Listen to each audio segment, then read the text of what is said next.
देखिए आपका Uttar Pradesh police regulation पढ़ाया जा रहा था और इसमें आपका जो पैरा चल रहा था और अध्याय आपका 11 हमें शुरू करना है। थोड़ा बहुत मैं बताया था आपका अध्याय 11 से भी एक या दो क्वेश्चन बनने के पूरे चांस रहते हैं। इसमें अध्याय 11 में जो दिया गया है वह इन्वेस्टिगेशन दिया गया है या अन्वेषण दिया गया है। पैरा 104 से लेकर और आपका जो पैरा इसमें दिया गया है आपका 128 तक, यानी कि ये याद रखना है अन्वेषण किस अध्याय में है तो 11 में। और आपका पैरा 104 से लेकर आपका 128 तक ये रट्टा मारकर जाना है। देखिए आपका भूमिका पिछले लेक्चर में बांधी गई थी। अन्वेषण की परिभाषा आपका पुलिस अधिनियम या रेगुलेशन में नहीं दी गई है बल्कि सीआरपीसी में दी गई है धारा 2H में। और ये कहा गया है कि तफ्तीश या विवेचना या जो अन्वेषण होता है वह पुलिस अधिकारी द्वारा किया जाएगा या मजिस्ट्रेट से भिन्न ऐसे व्यक्ति द्वारा किया जाएगा जिसे मजिस्ट्रेट अथराइज करे, प्राधिकृत करे, लेकिन मजिस्ट्रेट स्वतः कभी भी अन्वेषण नहीं करता। मजिस्ट्रेट दूसरे को आदेश दे सकता है लेकिन स्वतः अन्वेषण नहीं करता। और अन्वेषण का उद्देश्य पूछा गया है कई बार एपीओ में, जे में भी विवेचना का उद्देश्य मुख्य होता है जो बेयर एक्ट में सीआरपीसी में है साक्ष्य एकत्र करना, यानी कि एविडेंस को कलेक्ट करना। फिर मैं बताया था कि अगर संज्ञेय अपराध हैं, कॉग्निजेबल ऑफेंस हैं, तो पुलिस मजिस्ट्रेट के आदेश से भी अन्वेषण कर सकती हैं और स्वयं भी कर सकती हैं। लेकिन अगर मामला असंज्ञेय है तो ऐसी दशा में पुलिस केवल और केवल मजिस्ट्रेट के आदेश से ही अन्वेषण कर सकती है। ये भी आपका एपीओ में आ चुका है, ये क्वेश्चन आ चुका है मॉडल बना के। अब अन्वेषण के बारे में जहाँ तक सीआरपीसी की बात है, सीआरपीसी में भी डिटेल में दिया गया है अध्याय 12 में और सेक्शन 154 से लेकर 176 तक। यानी कि जब भी ये पैरा पढ़िएगा आपका 104 से लेकर 128 तक, तो सीआरपीसी में जो 154 से लेकर आपका 176 तक अध्याय 12 में दिया गया है उसको भी हमेशा ध्यान रखेंगे, क्योंकि इधर के पैरा और सीआरपीसी की धाराएं निश्चित रूप से एक दूसरे से जुड़ी रहेंगी। जो सीआरपीसी में हल्का सा कमी होगी उस कमी को पैरा क्या कर देगा, पूर्ति। जैसे कि आपका इसके पहले एफआईआर में भी बताया गया था कि एफआईआर 3 प्रतियों में होती है। ये पैरा 97 बताता है। सीआरपीसी इस बारे में क्या है, मौन।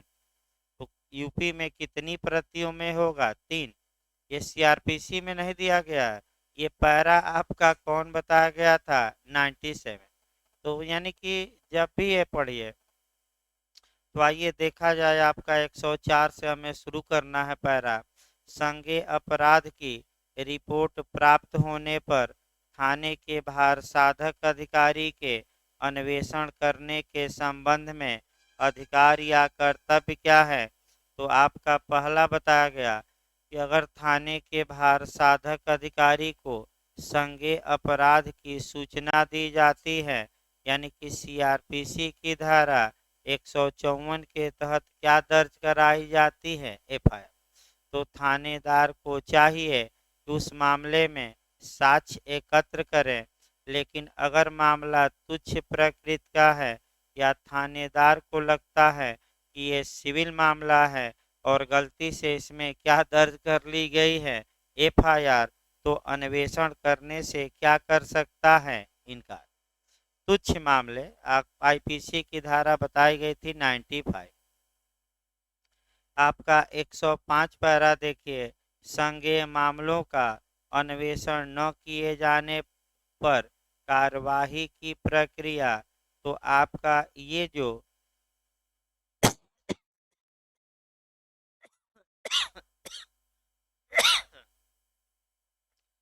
इस पैरा को जब भी पढ़िए तो सीआरपीसी बेयर एक्ट पर जोड़ते अब रहना चाहिए। इस पैरा को जब भी पढ़िए तो सीआरपीसी की धारा 157 पढ़ेंगे, यानी कि 157। सबसे अच्छा बेयर एक्ट पर भी जोड़ते रहिए। इसको जब भी पढ़ेंगे तो सीआरपीसी की कौन सी धारा ऐड करेंगे, 157। पहले 157 में देखिए वही बात कहाँ लिखी मिलेगी, आपका उत्तर प्रदेश पुलिस रेगुलेशन के पैरा 105। अगर पुलिस अधिकारी अन्वेषण नहीं करता तो ऐसी दशा में वह एफआईआर दर्ज कराने वाले को भी सूचना देगा और मजिस्ट्रेट को भी कि मैं अन्वेषण नहीं करूंगा, और ये सीडी या केस डायरी बताई जाएगी उसमें भी लिखेगा कि मैं अन्वेषण नहीं करूंगा। तो किसको सूचना दी जाती है, अगर अन्वेषण पुलिस नहीं करना चाहती तो किसको किसको सूचना दी जाएगी, तो सूचना दाता को, यानी कि जो एफआईआर दर्ज कराया है। और दूसरा किसको बताइए कि हम अन्वेषण नहीं करेंगे, मजिस्ट्रेट। कौन सा धारा है सीआरपीसी की, 157, और पैरा में कहाँ है, 105। और ये कारण लिखा जाएगा केस डायरी रोजनामचा खास में, यानी कि सीडी में, तो सीडी बताई जाएगी। अभी आगे देखिए 106 पैरा भी बहुत महत्वपूर्ण है। सामान्यतः विवेचना का घटना स्थल पर ही पूर्ण किया जाना, यही आपका पिछले लेक्चर में चल रहा था, और आपका यही आपका कोरिलेशन थोड़ा ज़्यादा होगा। यानी कि जब भी पुलिस अन्वेषण करे तो आपका कितने घंटे के अंदर या कितने दिनों के अंदर विवेचना पूरी कर ले, यहाँ से एक क्वेश्चन आपका बनता है। बिहार में आपका 60 दिन वाला नियम बना, तो यूपी में आपका मैंने 173(1)(a) बन गया कि शिशु के साथ दुराचार के मामले में तफ्तीश या अन्वेषण या विवेचना की एफआईआर दर्ज कराने के कितने समय के अंदर की जानी चाहिए, तो 2 माह के अंदर। यानी कि पुलिस अपना साक्ष्य एकत्र कर ले, गवाहों का बयान दर्ज कर ले, रिपोर्ट न्यायालय में भेज दे, कितने माह के अंदर, 2 माह। तो भाई एक एक करके देखिए, लिखवाते समय इसको कोरिलेट भी करवाया जाएगा। जहाँ तक साक्ष्य एकत्र करने के समय की बात है तो पहले पैरा 106 देखा जाए कि अगर संभव हो तो दरोगा जी, यानी कि थानेदार साहब घटना स्थल पर जाएं और घटना स्थल पर ही पूरा साक्ष्य एकत्र कर लें और विवेचना पूरी कर लें, बयान भी वहीं ले ले गवाहों का। तो पहला नियम क्या मिला कि अन्वेषण कितने दिनों में पूरा किया जाए, तो घटनास्थल पर। यदि घटना स्थल पर नहीं पूरा होता तो कितने घंटे में पूरा कर लिया जाए, 24, जब अभियुक्त गिरफ्तार है। यदि 24 घंटे में भी आप साक्ष्य एकत्र नहीं कर पाते और अभियुक्त गिरफ्तार हो गया है तो 24 घंटे के अंदर किसके समक्ष आप पेश करेंगे, मजिस्ट्रेट के, क्योंकि ये तो मूल अधिकार है अनुच्छेद 22 में कि आप किसी भी हाल में सामान्यतः किसी व्यक्ति को अगर अरेस्ट किए हैं तो बिना मजिस्ट्रेट के आदेश के 24 घंटे से अधिक अपनी अभिरक्षा में नहीं रख सकते। तो चलिए 24 घंटा भी बीत गया, अब धारा कौन लागू हो जाएगी, 167 सीआरपीसी। अब अगर आपका 60 दिन और दूसरा कौन है 90। यदि अपराध ऐसा है जिसमें सजा 10 वर्ष से कम है, यानी कि 10 वर्ष नहीं, यही पॉइंट पकड़ना है, फिर बिहार यही बनाया था, 10 वर्ष से क्या है कम है, तो कितने दिनों में पुलिस अन्वेषण कर ले एफआईआर दर्ज किए जाने के 60 दिन। और यदि अपराध ऐसा है जिसमें मृत्युदंड हो, आजीवन कारावास हो, या 10 वर्ष की सजा हो, या 10 वर्ष से अधिक का कारावास की सजा हो, तो पुलिस कितने दिनों में या सीबीआई विवेचना पूरी कर ले 90। ये फिर 10 वाला याद रखिएगा। एक्यूरेट अगर 10 साल दे तो कितना दिन, और 10 साल से कम दे। यही बिहार आपका इतना उलझा कर बनाता है। दिमाग अस्थिर करके इस क्वेश्चन को करिएगा। अगर न समझ में आए तो 2-3 बार पढ़कर करिएगा, क्योंकि जो भाषा लिखी रहती है कंपटीशन में उलझाऊ रहती है। एकदम बिल्कुल भाषा पकड़ कर इस क्वेश्चन को करना है, क्योंकि कई लोग बिहार में पिछली बार गलत करके आए थे। अब आइए, इसके बाद आपका 2 धाराएं और पढ़नी है सीआरपीसी की, 173 और 173 ए। 173 कहता है कि जो भी अन्वेषण किया जाए अनावश्यक विलंब के किया जाए, यानी कि जितना जल्दी हो सके विवेचना क्या करिए पूरी। 173 ए कहता है कि आप अगर शिशु के साथ दुराचार का मामला है तो एफआईआर दर्ज किए जाने, यानी कि थानेदार को सूचना जो अपराध की दी गई है उसके कितने महीने के अंदर आप साक्ष्य एकत्र कर लीजिए, अन्वेषण पूरा कर लीजिए, तो कितने माह, 2 माह। ये यूपीजे में आया था। और 60 दिन का नियम बिहार में। आप लगातार ये क्वेश्चन बनता है। और स्पीडी इन्वेस्टिगेशन, यानी कि त्वरित अन्वेषण, शीघ्र अन्वेषण, यह एक फंडामेंटल राइट मान लिया है सुप्रीम कोर्ट ने आर्टिकल 21 में, यानी कि प्राण और दैहिक स्वतंत्रता में। और आज आपका स्पीडी अन्वेषण का भी मूल अधिकार क्या है साहब। अगला देखिए, अब तो समाप्ति हो गया आपका 106। अगला देखिए आपका 107। अन्वेषण अधिकारी का कर्तव्य क्या है, ड्यूटी क्या है। तो अन्वेषण अधिकारी जब तफ्तीश करता है तो उसका क्या कर्तव्य है, ये पैरा 107 में है। आपका सीआरपीसी में भी मिलेगा। तो कर्तव्य यहाँ थोड़ा डिटेल में है, अपनी भाषा में हम कर्तव्य बता रहे हैं। अन्वेषण अधिकारी को निष्पक्ष रहना चाहिए। अगर एफआईआर किसी गलत आदमी के खिलाफ कर दी गई है, अभियुक्त कोई दूसरा था, तो अन्वेषण अधिकारी को जबरदस्ती उसे फंसाना नहीं चाहिए। उसके खिलाफ एफआईआर लगाए, साक्ष्य का अभाव की रिपोर्ट लगाए, और जो असली अपराधी हैं उसे पकड़े। अन्वेषण अधिकारी को पूर्वाग्रह से ग्रस्त नहीं होना चाहिए कि एफआईआर में इनका नाम है तो यही अपराध किए होंगे। उसे निष्पक्ष रूप से साक्ष्य एकत्र करना चाहिए और तब ये निष्कर्ष निकालना चाहिए कि कौन दोषी है और कौन निर्दोष है। अगर जिसके खिलाफ एफआईआर है उसके खिलाफ कोई साक्ष्य नहीं है, दूसरे व्यक्तियों के खिलाफ साक्ष्य है, तो बीच में नाम को जोड़ा जा सकता है, यानी कि बीच में उस व्यक्ति को लाकर गिरफ्तार करके और जेल भेजा जा सकता है समय समय पर। और जो आपका जब अन्वेषण किया जाता है तो पुलिस ऐसी दशा में अभियुक्त से भी पूछताछ करती है और तथ्य और परिस्थितियों से परिचित व्यक्तियों से भी, और उस निष्कर्ष पर आगे कार्यवाही करती है। तो अन्वेषण अधिकारी का क्या कर्तव्य है, इसी कर्तव्य में जज साहब से भी ज़्यादा पैसा कमा लेते हैं दरोगा जी।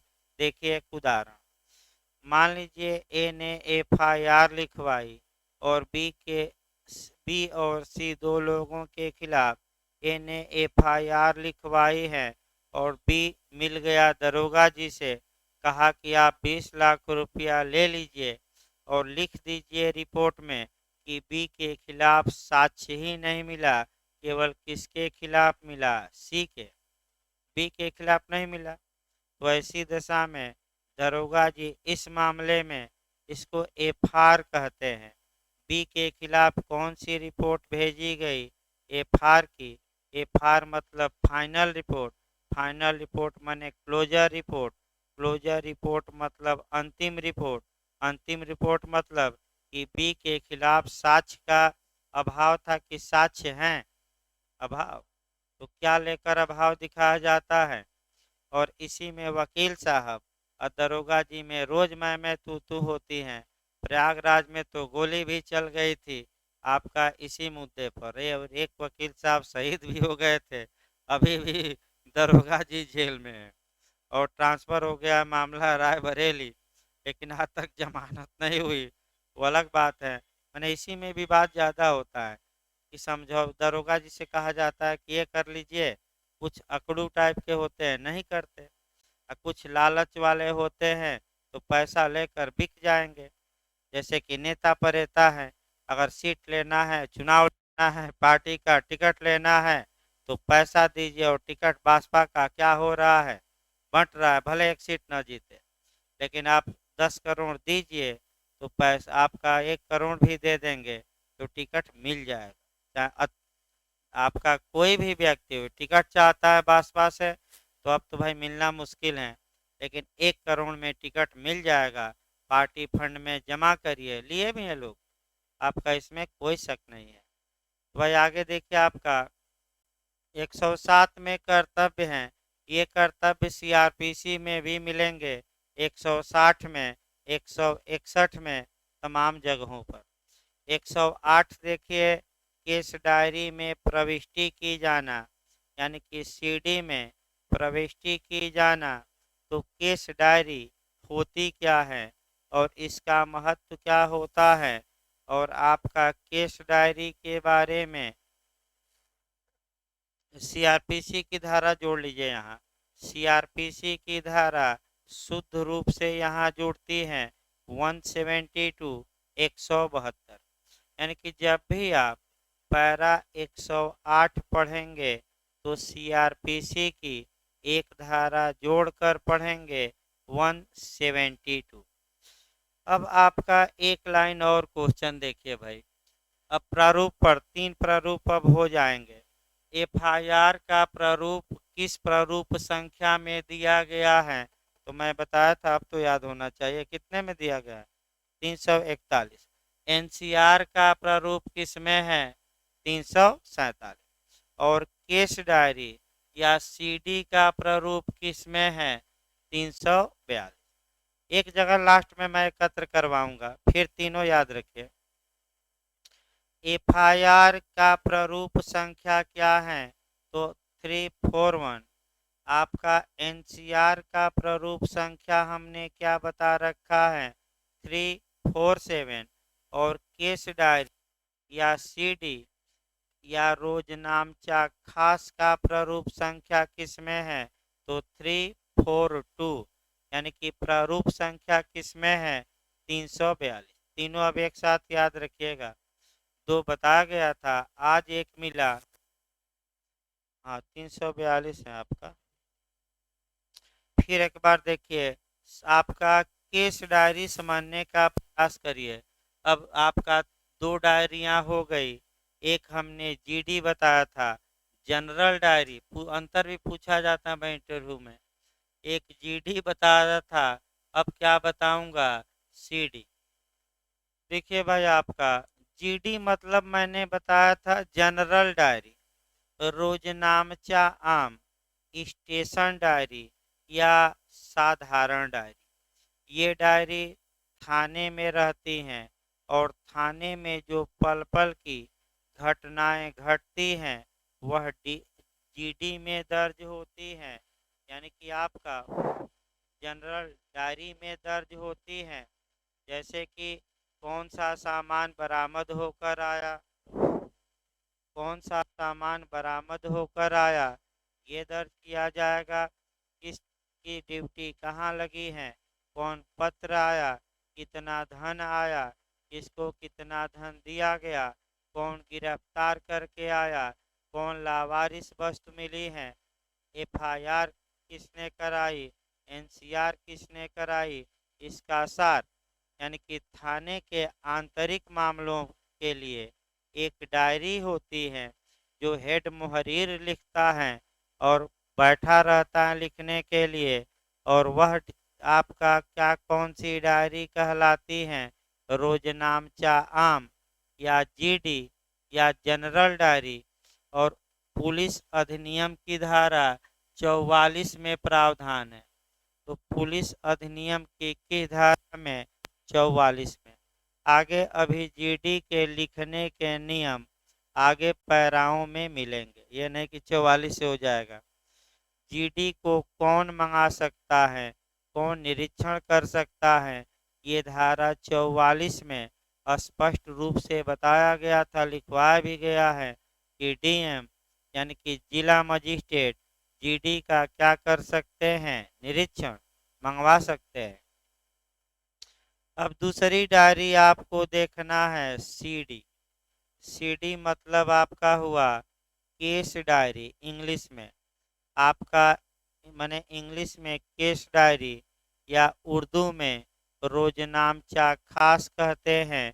इसका जो प्रावधान किया गया है सीआरपीसी की किस धारा में, 172 में, और उत्तर प्रदेश पुलिस रेगुलेशन के किस पैरा में, 108 में। कौन सा पैरा चल रहा है, 108। अब देखिए जीडी में प्रारूप संख्या भी याद रखिएगा भाई, कौन सी प्रारूप संख्या है, 342। अब आइए जीडी के नियम देखा जाए भाई, आपका नहीं सीडी के। देखिए आपका सीडी एक और होती है, उसको कॉम्पैक्ट डिस्क कहते हैं। और वह सीडी वर्तमान में लगभग गायब भी हो गई है जब से मेमोरी कार्ड आ गया है। नहीं तो बड़ा बड़ा आपका आता था मशीन और सीडी बनती थी, कॉम्पैक्ट डिस्क बनता था और आपका उससे लोग वीडियो देखते थे। अब तो इतनी बड़ी बड़ी मेमोरी कार्ड आ गई है कि बड़ी मशीन नहीं, इतना छोटा चिप है और कई 100 MB या जीबी उसमें क्या हो जाता है समाज, कई सौ हो जाता है। तो बड़े मशीनों का जमाना गया और कौन सी मशीनें अब काम कर रहे हैं, छोटी। वो सीडी आपका 10 रुपया में मिलती थी, ये सीडी नहीं मिलेगी क्योंकि ये मुकदमे की सीडी है। तो अब जब भी आप सीडी पढ़िएगा तो थोड़ा दिमाग स्थिर करके एविडेंस की भी 3 धाराएं पढ़िएगा, 159, 160 और 161। यानी कि साक्ष्य अधिनियम की 3 धाराएं सीडी के साथ पढ़नी है, किस डायरी के साथ पढ़नी है, कौन कौन, 159, 160 और 161। अब कैसे पढ़नी है, अब शुरुआत किया जाए केस डायरी क्या होती है। देखिए, प्रत्येक अपराध के अन्वेषण के लिए आपका अन्वेषण अधिकारी यानी कि जो पुलिस अधिकारी तफ्तीश कर रहा है उसे सरकार द्वारा एक डायरी दी जाती है। प्रत्येक अपराध के अन्वेषण के लिए यह डायरी भिन्न भिन्न होती हैं, अलग अलग होती है।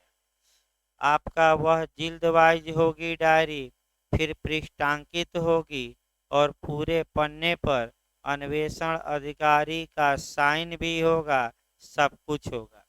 तो आखिर उस डायरी में लिखा क्या जाता है, तो आपका एफआईआर उतारा जाता है। एफआईआर किसने दर्ज कराई, किस समय दर्ज कराई, अपराध संख्या, सब कुछ लिखने के बाद आपका अन्वेषण अधिकारी उस डायरी में जो भी घटना हुई है उस घटना के बारे में डिटेल में लिखता है। यानी कि घटना क्यों हुई, कैसे हुई, आपका नक्शा नज़ीर भी बनता है, कौन और तथ्य और परिस्थितियों से परिचित लोगों ने क्या बयान दिया है, अर्थात पुलिस के समझ आसान भाषा में गवाहों ने क्या बका है। बका है मतलब क्या उगला है। अभियुक्त ने क्या बका है, यानी कि क्या अभियुक्त का कहना है। दरोगा जी का क्या निष्कर्ष है। सब कुछ डिटेल में आपका कहाँ लिखा जाएगा, केस डायरी। जब केस डायरी पूरी हो जाती हैं, यानी कि अन्वेषण पूरा हो गया, बयान सबका ले लिया गया, तो दरोगा जी निष्कर्ष निकालते हैं और निष्कर्ष निकालने के बाद मजिस्ट्रेट को रिपोर्ट भेजते हैं, जिसे पुलिस रिपोर्ट कहा जाता है। और पुलिस रिपोर्ट बता दिया गया था कि दो प्रकार की होती है। या तो दरोगा जी ये निष्कर्ष निकालेंगे कि साक्ष्य अपर्याप्त हैं, जिसे फाइनल रिपोर्ट, या दरोगा जी ये निष्कर्ष निकालेंगे कि साक्ष्य पर्याप्त है तो पर्याप्त लिखकर भेजे, तो चालान शीट या चार्जशीट कहते हैं। अब ऐसी दशा में जो सीडी जमा होती हैं कोर्ट में, वह आपका सीलबंद जमा होती हैं, यानी कि आपका दरोगा जी सील करेंगे उस सीडी को, मोहर मारेंगे और पूरा मुकदमे का विस्तृत वर्णन रहेगा और कहाँ जमा कर देंगे, कोर्ट में पुलिस रिपोर्ट के साथ। जब एक बार केस डायरी कोर्ट में पहुंच गई तो वह न्यायालय की संपत्ति हो गई। अब न तो अभियोजन मांग सकता है कि दिखाइए, और न ही अभियुक्त मांग सकता है, यानी कि अभियुक्त केस डायरी देखने का हकदार नहीं। तो वकील साहब किस लिए बने हैं, आप जैसे वकील, तो आप जैसे भी वकील किस लिए बने हैं। क्लर्क को 400-500 दिए और धीरे से क्लर्क क्या किया, पूरा सीडी का फोटो स्टेट कराकर वकील साहब को क्या किया, दे दिया। अब क्या लोचा है, अभियुक्त का वकील जान गया तो उसी आधार पर आगे क्या करता है, बस। लेकिन अगर ये मैंने पता लग जाए कि सीडी इन्होंने दी है, लीक हो गई है, तो ये एफआईआर क्लर्क के ऊपर होगी। तो क्लर्क न्यायालय के और आपका वकील साहब में बड़ी सेटिंग रहती है। वकील साहब ये ओपन ही नहीं करते कि ये बातें कहाँ से पता लगी। ओपन कर देंगे तब खतरे में पड़ जाएगी नौकरी क्लर्क की। क्यों? क्योंकि सीडी जब एक बार कोर्ट में चली गई तो वह दूसरे को नहीं मिल सकती। अब इसके लिए एविडेंस का भी कुछ नियम है। अब आगे बढ़िए। हाँ, साक्षिक मूल्य भाई एमपी ने बनाया है कि केस डायरी का साक्ष्य में क्या महत्व है। तो न तो सारवान साक्ष्य है, न संपोषक, बस न्यायालय उससे हेल्प ले सकता है, सहायता ले सकता है। तो किस रूप में सीडी में कही गई बातें अप्लाई होती हैं, तो न्यायालय केवल क्या ले सकता है, उससे सहायता, हेल्प ले सकता है। संपोषक सारवान न मार दीजिएगा, ये हम अपने मन से नहीं। आप एक बार सीआरपीसी 172 देखिए, उसी में स्पष्ट रूप से साक्ष्य में क्या महत्व होगा लिखा, अपने मन से नहीं बता रहे हैं, ये सब कानूनी बताया जा रहा है। अब साक्ष्य अधिनियम की 3 धाराएं जरूर याद रखिए। ये तो क्वेश्चन, मेमोरी रिफ्रेश करना। मेमोरी रिफ्रेश करना मतलब यादें ताज़ा करना। यादें ताज़ा करना मतलब स्मृति ताज़ा करना। तो अगर दरोगा जी 10 साल बाद गवाही देने आते हैं उस मामले में, वह भूल गए हैं कि हमने सीडी में क्या लिखा था, तो न्यायालय से मांग कर सकते हैं कि हजूर हम भूल गए थे, हम क्या लिखे हैं, एक बार के डायरी हमें क्या किया जाए, दिखाया जाए, ताकि मैं पढ़कर अपनी स्मृति क्या कर लूँ, क्योंकि अब तो बयान देना है।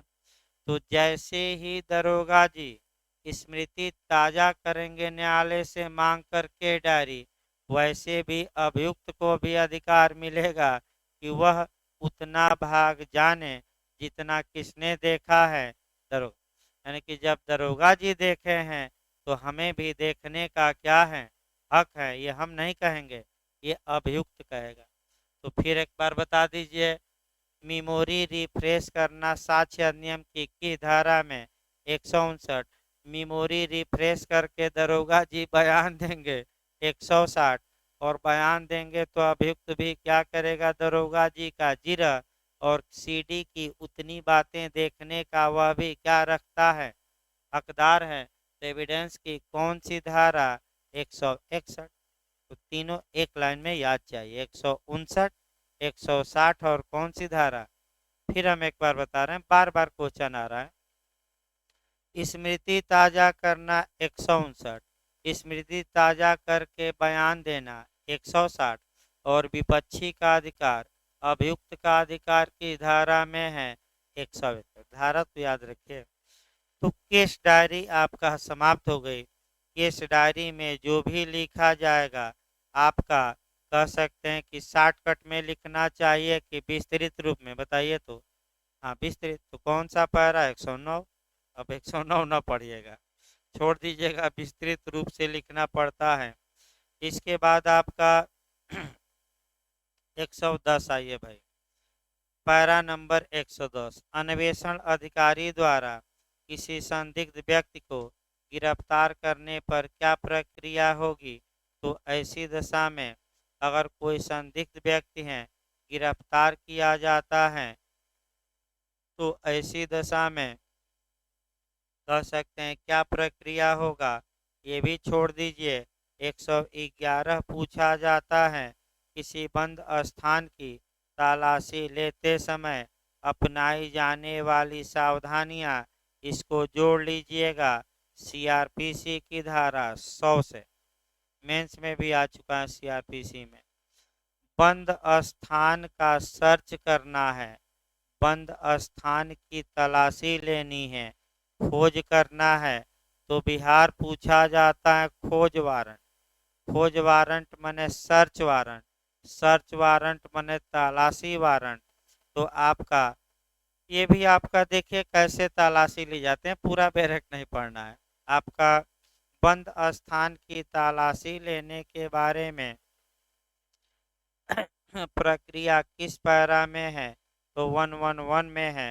बंद स्थान की तलाशी के लिए प्रक्रिया सीआरपीसी की धारा में है 100, उसको जोड़ लेना चाहिए। सीआरपीसी की कौन सी धारा जोड़कर पढ़ेंगे 100। समझ लीजिए आपका 3-4 लाइन है। अगर कोई मान लीजिए कोई कमरा है अंदर से बंद है तो पुलिस जा रही है तलाशी लेने, तो क्या करे आप लोग खुद बताइए। पहले ही दरवाज़ा तोड़ दे, नहीं, पहले क्या करे, आपका खटखटाए और कहे कि अंदर से दरवाज़ा आप क्या करिए, खोलिए। और जब अंदर से नहीं खोला जाता तो क्या करे, अब आपका तोड़कर घुस जाए और तलाशी ले। तलाशी लेते समय 2 गवाह रखे और गवाह नहीं मिलते हैं तो स्वयं ही पुलिस क्या बन जाए, गवाह। महिला की तलाशी किसके द्वारा, महिला द्वारा ही। बस हो गया आपका तलाशी, खुद आप बता रहे हैं। तो अब क्या तलाशी में बचा है, तलाशी हो गई। आइए आपका 112 देखिए भाई पैरा।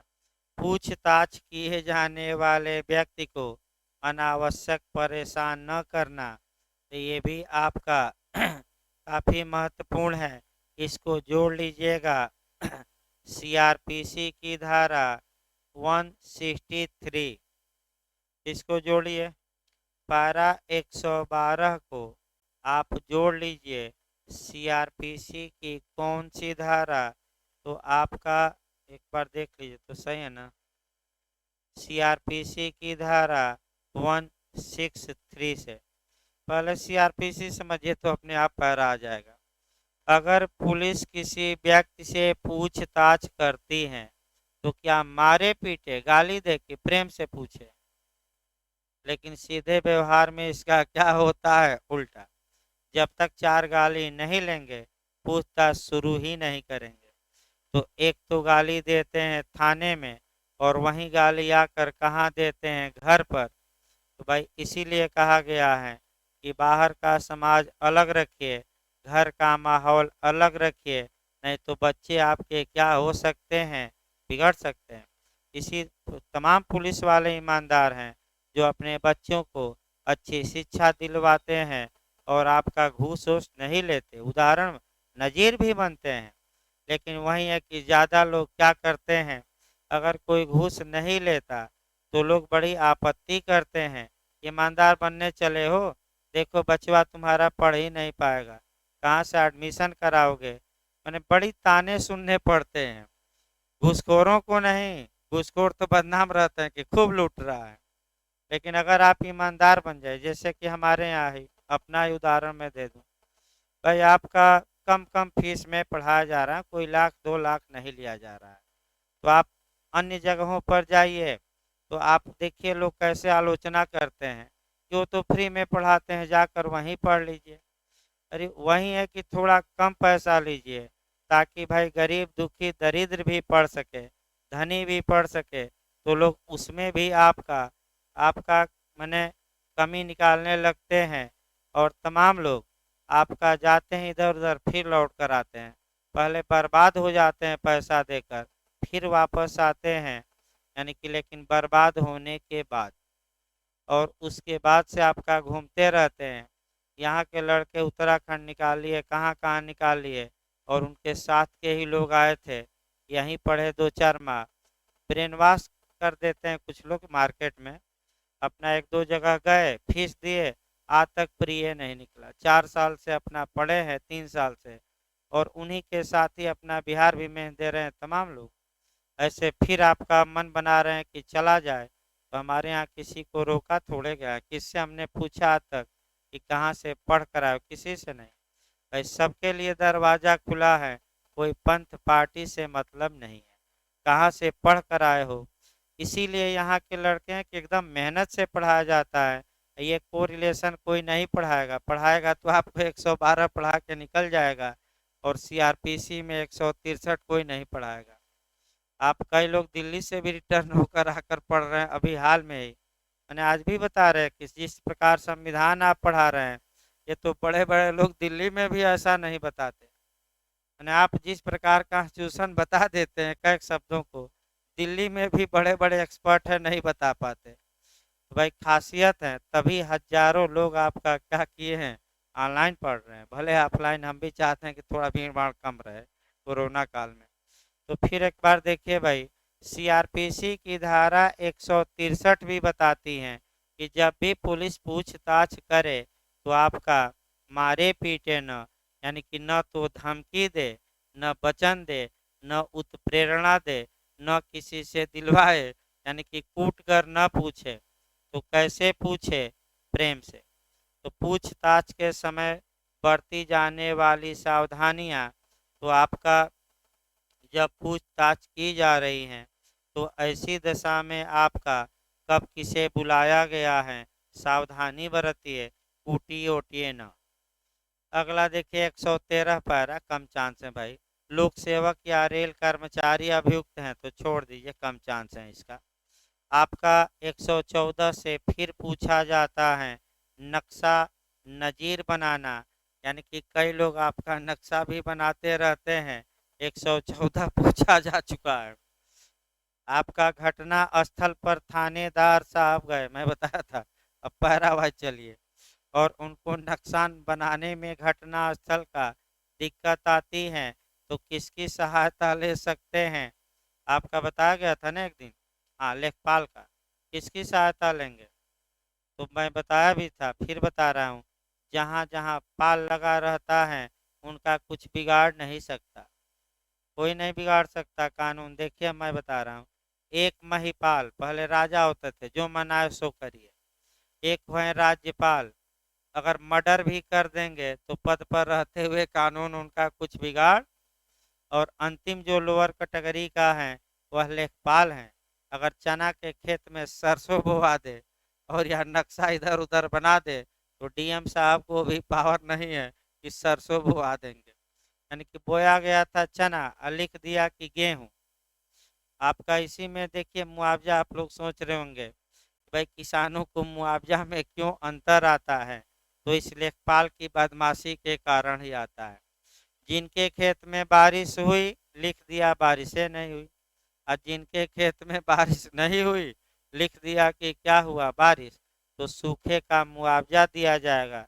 तो डीएम थोड़े जाकर आपका एक एक खेत देख रहे हैं और लेखपाल साहब भी देखने नहीं जाते, पैसा प्रधान जी के यहाँ बैठ जाएंगे और पूरे गांव को बुलाकर वहीं, हाँ कितना नंबर है, वहीं अपना दर्ज कर लेंगे। क्या बोए थे, चना की, सरसों की, आलू बोए थे, क्योंकि प्रत्येक आपका दौरा करना है उनको 6-6 माह पर, और आपका लिखना भी है उसमें, तो भू राजस्व में जाएगा मामला, दौरा करना रहता है, लेकिन उतना कौन करता है।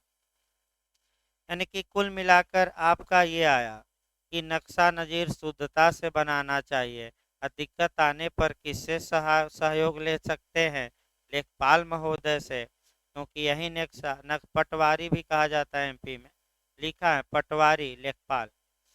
अब आइए आपका 115, अन्वेषणकर्ता अधिकारी द्वारा मृत्युकालिक कथन अभिलिखित करना। ये थोड़ा हम बताएंगे बेरेट की भाषा से। अब इसको कई जगह से जोड़ना है, देखिए इसमें पैरा जोड़िए भाई आपका 114 याद रखिए, पूछा गया है, मैं फिर बता दूं, नक्शा नज़ीर, हाँ ये नहीं कि नहीं पूछा गया है, नक्शा नज़ीर जरूर याद रखिएगा, अन्वेषण। इसके बाद आपका पैरा नंबर 115, ये भी काफ़ी महत्वपूर्ण पैरा है, जब इसको पढ़िएगा तो कम से कम एक धारा एविडेंस की जरूर पढ़िएगा, आपका वह है 32 का क्लाज 1, यानी कि धारा 32 का खंड 1, यानी कि आपका एविडेंस की धारा 32 का खंड 1 पढ़िएगा।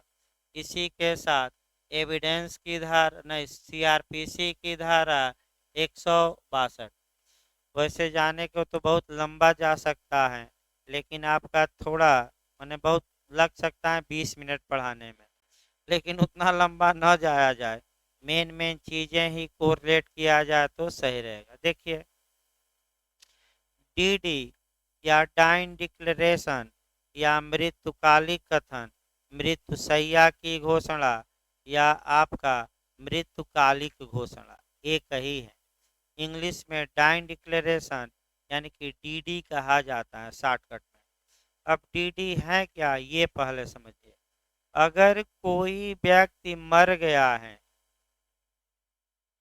और मरने से पहले उसने अपने मृत्यु के कारणों के बारे में बताया है, कि मृत्यु के कारणों के बारे में बताया है, या उस परिसंव्यवहार की परिस्थिति के बारे में बताया है जिस परिस्थिति में उसकी डेथ हुई, तो ये जो कथन है उसका वह क्या माना जाएगा, मृत्युकालिक कथन, और न्यायालय में साक्ष्य के रूप में पेश किया जाएगा कि हजूर ये एक व्यक्ति हैं जो मर गया है और मरने से पहले बयान देकर मरा है, और बयान में बताया था कि बी ने ही मुझे गोली मारी थी, उसके बाद मरा है, तो ए का जो बयान होगा वह क्या माना जाएगा, डीडी डाइंग डिक्लेरेशन, और केवल इस बयान पर ही अभियुक्त को सजा दी जा सकती है, इसमें कोई शक नहीं है। यानी कि मृत्युकालिक कथन एक सारवान साक्ष्य है, संपोषक नहीं।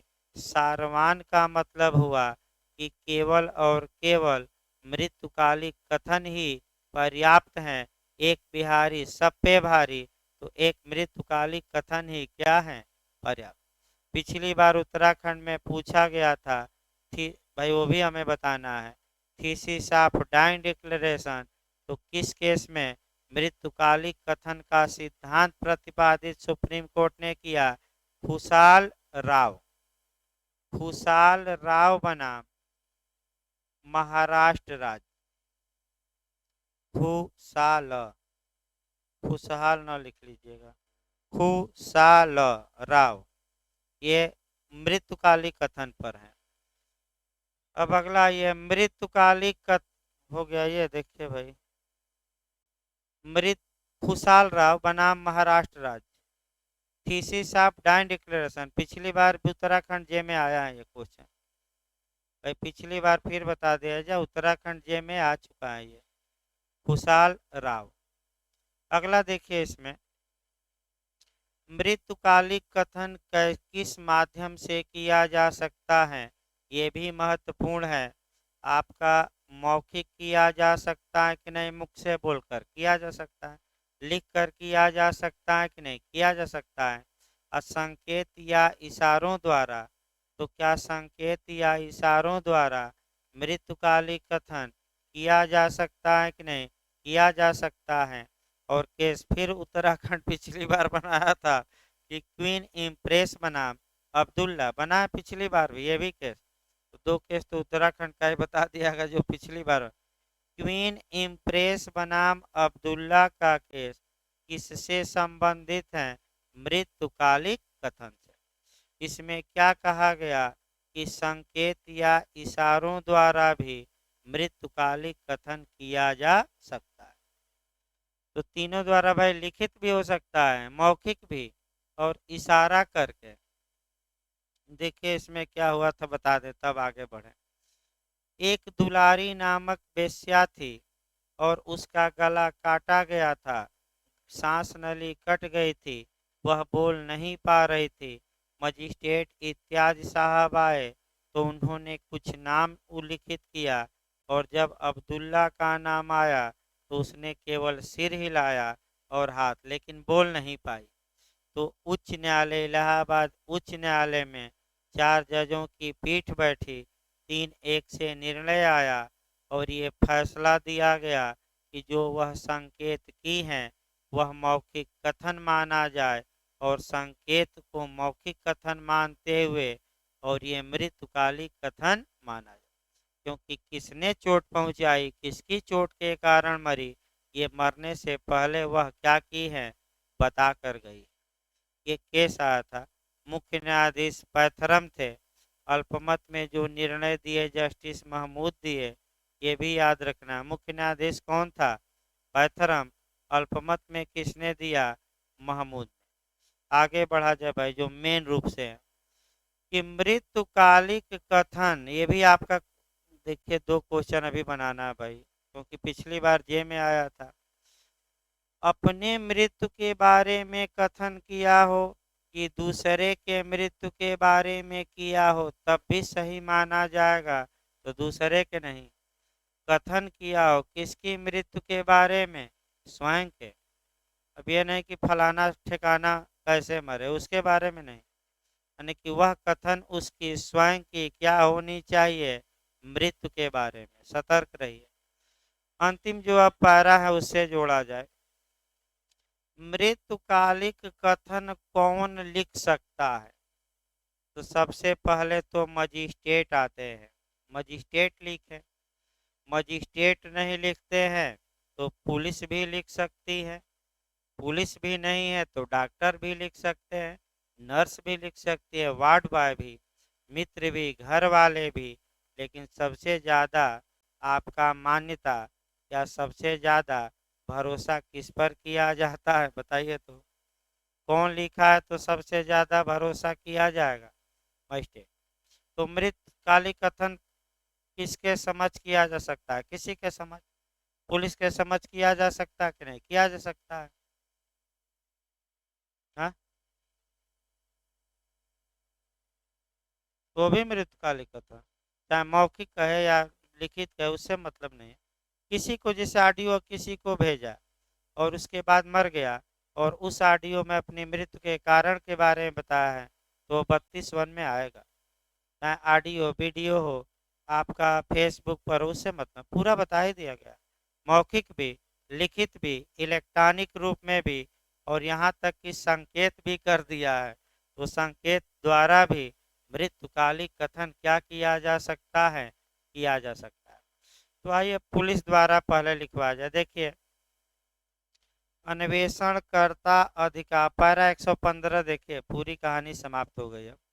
अन्वेषणकर्ता अधिकारी द्वारा मृत्युकालिक कथन अभिलिखित करना।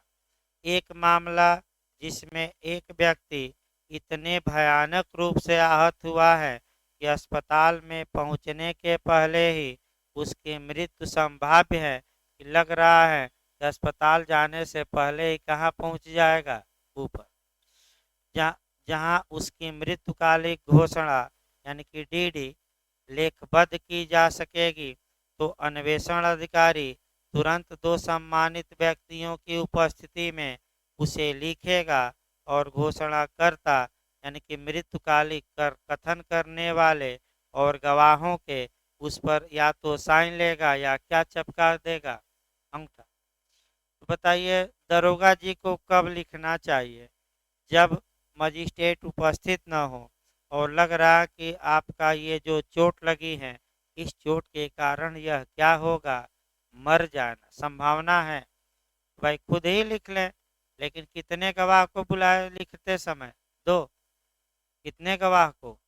और उसके बाद जो दिया है कथन उसका साइन कराएं या अंगूठा लगा लें, और दोनों गवाहों का साइन करा लें या क्या लगा लें, अंगूठा। तो ये कौन लिखता है इसमें?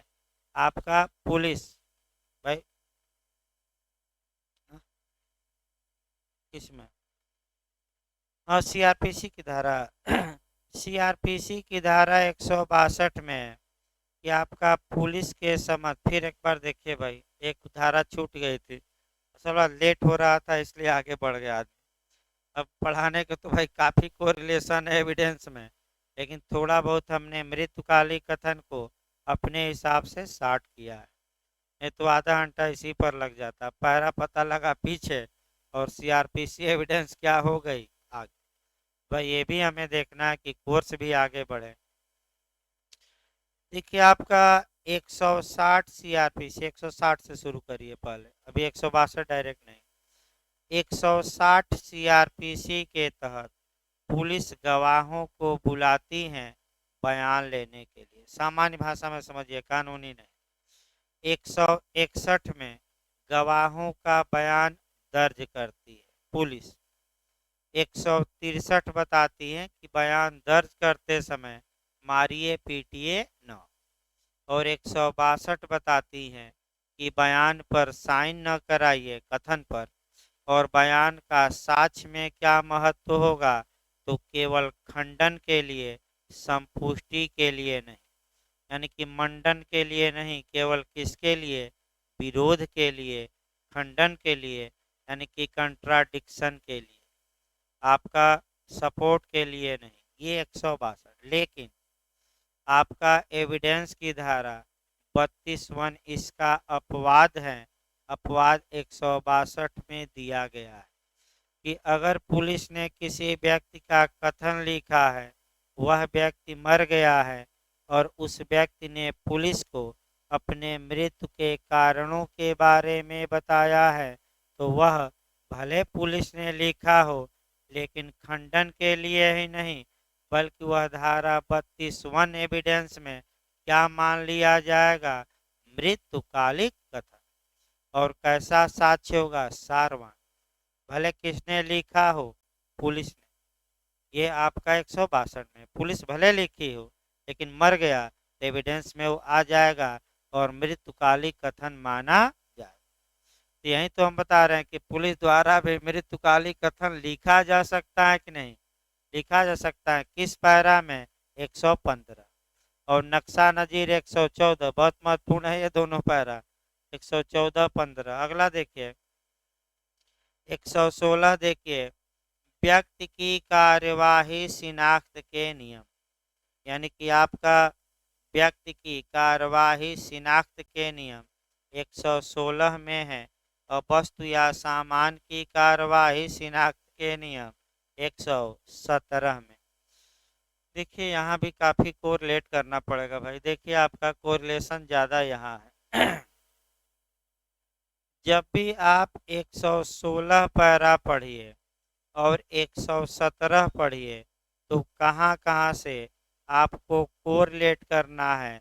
तो पहला तो साक्ष्य अधिनियम की धारा 9 से, व्यक्ति की पहचान यानी कि वस्तु, और वस्तु की पहचान यानी कि पर्सन की आइडेंटिटी, और आपका थिंग्स की आइडेंटिटी, गुड्स की आइडेंटिटी सुसंगत है, रेलेवेंट है, आपका किस धारा में एविडेंस की? 9।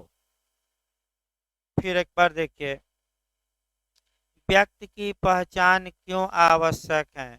तो जब गवाह या पीड़ित अभियुक्त को पहले से न तो जानता है न पहचानता है, अभियुक्त अनजान है, जैसे कि आपका कोरोना था, जब आया था तो अदृश्य था, अनजान था, पहचान नहीं थी। तो वैज्ञानिकों ने बाद में इसकी शिनाख्त की, पहचान की, यानी कि आइडेंटिटी की, और तब जाकर इसकी क्या हुई, पहचान। और तब टीका बना। और देख ही रहे हैं, टीका आपका लग ही रहा है। जहाँ जहाँ चुनाव है वहाँ वहाँ स्पीड ज़्यादा है, और जहाँ चुनाव कम है वहाँ टीकाकरण की थोड़ा स्पीड क्या हो गई है। अब इसको राजनीति से न जोड़ लीजिएगा, न इस बात को राजनीति से जोड़ लीजिएगा। इसका मतलब ये हुआ। आगे देखिए भाई, अब आपका व्यक्ति और वस्तु की पहचान पहले देखिए। आपका नियम क्या है? अगर व्यक्ति की पहचान के नियम पूछा जाए तो पैरा 116 में, और वस्तु की पहचान के नियम पूछा जाए तो पैरा किस में, 117। लेकिन वस्तु की और व्यक्ति की पहचान को साक्ष्य के रूप में न्यायालय में प्रस्तुत किया जाता है। आपका साक्ष्य अधिनियम की किस धारा में, 9 में। अब एमपी में पूछा गया था कि क्या फोटो मिलाकर पहचान की जा सकती है कि नहीं। देखिए पहचान कैसे की जाती है भाई, नए लोग भी समझें। शिनाख्त, या लीगल भाषा में लिखा रहेगा अनन्यता, उसको लिख लीजिए भाई, अनन्यता। आइडेंटिटी, पहचान। 3 शब्द मैं बता रहा हूँ, चाहे पहचान दे, चाहे अनन्यता दे, और चाहे शिनाख्त दे, आइडेंटिटी दे, आपका एक ही चीज है। ये नहीं कि शिनाख्त दे दे तो पहचान दे दे, अलग अलग नहीं है। तो आइए देखा जाए आपका पहचान क्यों आवश्यक है। आपका वस्तु का भी एक उदाहरण, एक व्यक्ति का देखा जाए, और तब आपका नियम बताया जाए। बैरक पढ़ा दिया जाएगा। ये जब गवाह या पीड़ित अभियुक्त को पहले से नहीं जानते हैं तो ये आवश्यक हो जाता है कि पहचान परेड कराकर शुरुआती दौर में ये निर्धारित किया जाए कि कौन अभियुक्त है। इसके लिए आपका देखिए क्या क्या होता है। आवाज़ से पहचान कराई जा सकती है, चेहरे से कराई जा सकती हैं, बोली से कराई जा सकती हैं, लंबाई से, चलने की स्टाइल से, शरीर पर बने चिन्ह से कराई जा सकती हैं, शर्ट पैंट से कराई जा सकती हैं, यानी कि फोटो मिलान करके कराई जा सकती हैं। और पहले कभी ऑपरेशन हुआ था तो ऑपरेशन को देखकर पहचान हो सकती है, आपका बाल देखकर हो सकती हैं, आपका अंगूठा से भी पहचान हो सकती है। अंगूठा लगाओ कि तुम हो कि नहीं, होती है कि नहीं। तो आप कई अपहरण फिल्म बनी है बिहार पे, कई फिल्मों में आप देखे होंगे कि कार्यपालक मजिस्ट्रेट आते हैं, पुल एक अभियुक्त आता है, और पीड़ित को या गवाहों को खड़ा किया जाता है, और एक अभियुक्त नहीं बल्कि एक जैसे आपका 4-5 लोगों को पुलिस खड़ा कराए रहती है, और गवाहों से पूछती है या पीड़ित से कि पहचानो चेहरा, इसमें से कौन तुम्हारे प्रति क्या किया था अपराध। इसी को हम पहचान परेड कहते हैं। आपका बीएचयू एलएलएम में पूछा गया था कि पहचान परेड कौन कराता है। ये सही बात है कि सीआरपीसी की धारा 54A, याद रखिएगा कौन सी धारा, 54A में पहचान परेड मजिस्ट्रेट ही कराते हैं। ये बीएचयू एलएलएम में पिछली बार क्वेश्चन आया था एक क्वेश्चन, यूपी में भी दिया था, जेएमएपीओ में, कि शिनाख्त की कार्रवाई सीआरपीसी की किस धारा में है, 54A, और एविडेंस में किस धारा में सुसंगत हमने बनाया, 9। ये तो व्यक्ति की पहचान रही। इसके बाद आपका वस्तु की पहचान होती है। जैसे ये आगे बैठी हैं, भाई खुदा न खास्ता ये कांड हो जाए, लेकिन एक आपका उदाहरण बता दिया जाए। मान लीजिए इनकी पेन खो जाती है, ज्यादा कीमती सामान न खोया जाए, नहीं तो बवाल कर देंगी, क्या फायदा है। तो पेन, चलिए 5 रुपया का पेन ही खो जाएगा तो आपका मान जाएंगे, कोई मने हंगामा नहीं खड़ा करेंगे, कहने का मतलब ये। नहीं तो पेन अगर भूल जाए तो कैमरा भी देखना पड़ेगा, क्योंकि सब तो भाई कैमरा लगाए हैं, कौन पेन इनका ले गया। एक दिन नीचे गिरा था, तब भी एक खोज डाली, सबसे पूछी, फिर भी खोजी कुत्ते जैसे, क्या की, खोज ही ली। तो आइए पेन आपका मैंने भुलवाया जाए और खुजवा भी लिया जाए। मान लीजिए कि आपका पेन खो गया या चोरी हो गया, तो ऐसी दशा में अब यह पेन आप ही की है, ये पहचान कराई जाएगी। तो 4-5 पेन रखी जाएगी, आपको बुलाया जाएगा और पूछा जाएगा कि ये 5 पेन हैं, बताइए आपकी पेन कौन है। तो इसी को वस्तु की पहचान हो गई। कौन सी पहचान? जैसे कि किसी का मोबाइल चोरी हो गया, छिनैती हो गया, और 10 मोबाइल चोर के पास पकड़े गए, तो जिनका जिनका लूट हुआ था बुलाया जाता है और पहचानिए कि आपका मोबाइल कौन। इसी प्रकार औरतें बहुत तेज होती हैं पहचान परेड में बस व्यक्ति की। अगर मान लीजिए कान की बाली ही छीन लिया और एक अभियुक्त पकड़ा गया, 15 बाली मिली, तो कौन इस औरत का है, कौन उस औरत का। तो औरतों को बुलाया जाएगा और 15 बाली रखा जाएगा, आपकी कौन कान की बाली है पहचानिए, तो औरत पहचान लेगी कि यही बाली है। आपका पति को भी पहचानने का कई नियम है, अब उतना कितना। सबसे आजकल लोग टैटू बनवा रहे हैं और नाम लिखवा रहे हैं, वो भी एक आपका मैं बता दूं, जो टैटू बनवा रहे हैं और आपका नाम लिखवा रहे हैं, वो पहचान में कारगर होता है। कपड़े से भी पहचान की जाती है, आवाज़ से भी। एक उदाहरण आवाज़ का दे दिया जाए और तब आगे बढ़ा जाए। बस वस्तु की, ये व्यक्ति की पहचान है भाई, बस वस्तु की नहीं। वस्तु तो कान की बाली, मेज, कुर्सी इत्यादि हो गया, इनकी पेन हो गई, ये किस में जाएगा, 117 में। और व्यक्ति की पहचान करनी है तो कौन सा पैरा, 116। लेकिन एविडेंस में दोनों एक ही धारा धारा में है। व्यक्ति की भी पहचान, वस्तु की भी, एविडेंस की धारा 9 में। भाई याद रखिए, उसके लिए एविडेंस में 2 धाराएं नहीं, यहाँ 2 पैरा। लास्ट उदाहरण देखिए आपका, नेताजी पर ही उदाहरण सबसे अच्छा बनता है। जब अखिलेश जी की सरकार थी तो एक अमिताभ ठाकुर थे, देखिए क्या दुर्गत हुई रिटायरमेंट के बाद, देख ही रहे हैं। पहुंच गए थे योगी जी से लड़ने, वहां भी लठियाए गए, और जैसे घास, बैलों को घुड़सालों मैंने बैलों को बैलशाला में डाला जाता है, तो पुलिस वाले उठाकर जीप में फेंक दिए। आईपीएस थे, रिटायर हो गए। तो आपका फिर उनकी ही कहानी देखिए, सबसे अच्छा पहचान की। आपका अमिताभ ठाकुर जो थे आईपीएस थे, और ये अखिलेश जी के विरोधी ही थे, तो काम ही नहीं कर रहे थे पार्टी के कार्यकर्ताओं का। तो पार्टी के कार्यकर्ता पहुंच गए नेताजी के पास कि ये इसका दिमाग सही करिए, अधिकारी होकर हमारी सरकार में हम लोगों की सुन ही नहीं रहा है। तो नेताजी फोन किए और फोन करके पूरा अपना क्या किए होंगे, नेतागिरी दिखाए होंगे, तो धमकी उमकी दिए। तो अमिताभ ठाकुर रिकॉर्ड कर लिया था और रिकॉर्ड करके आपका एफआईआर दर्ज कराने चला गया नेताजी के खिलाफ। तो आप बताइए, जिसका बेटवा मुख्यमंत्री, क्या किसी पुलिस की हिम्मत है कि उसके पिता के खिलाफ एफआईआर दर्ज कर ले? नहीं, एफआईआर दर्ज नहीं हुआ।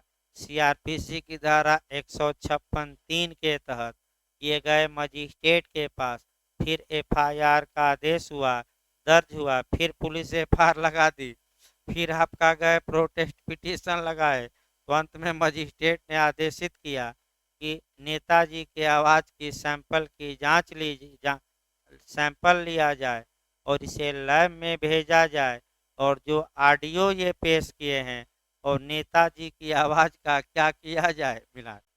अगर मिल जाता है यानी कि ये आवाज़ नेताजी की है, नहीं मिलता है यानी कि राजू श्रीवास्तव जैसे लोग तो किसी की आवाज़ निकाल देंगे। भाई आपका नेताजी की बहुत अच्छा आवाज़ निकालते हैं। तो आपका मुकदमा अभी ठंडे बस्ते में है, यानी कि चल रहा है, कब तक चलेगा कोई भरोसा नहीं। सैंपल भेजा गया है, नेताजी आवाज दे तब न, तब तक सरकार बदल गई, योगी जी आ गए, नेताजी मोदी जी के कान में कह दिए कुछ, उसके बाद मामला क्या पड़ गया, 5 साल हो गए, आज तक पता नहीं चला क्या हुआ। अब पता चलेगा तो बताया जाएगा भाई। तो अब तो हो सकता है कि फिर से सरकार आ जाए सपा की, तो फिर 5 साल ऐसे ही गुजर जाएंगे, तब तक अमिताभ ठाकुर भी रगड़ दिए जाएंगे। योगी जी ने भी रगड़ दिया, गए थे विरोध करने गोरखपुर और घुसने ही नहीं दिए। तो मैंने ये सब राजनीति, मैंने एक उदाहरण बताया गया कि आवाज से भी व्यक्ति की पहचान हो सकती है। देखिए कपड़े से भी होती है, ये नहीं, सीसीटीवी कैमरे में कई जगह आतंकवादी कपड़े से ही पकड़े गए। बहुत लंबा चल जाएगा भाई, यहीं रोका जाए, लेकिन आपका कल फिर आगे बढ़ाया जाएगा। हाँ,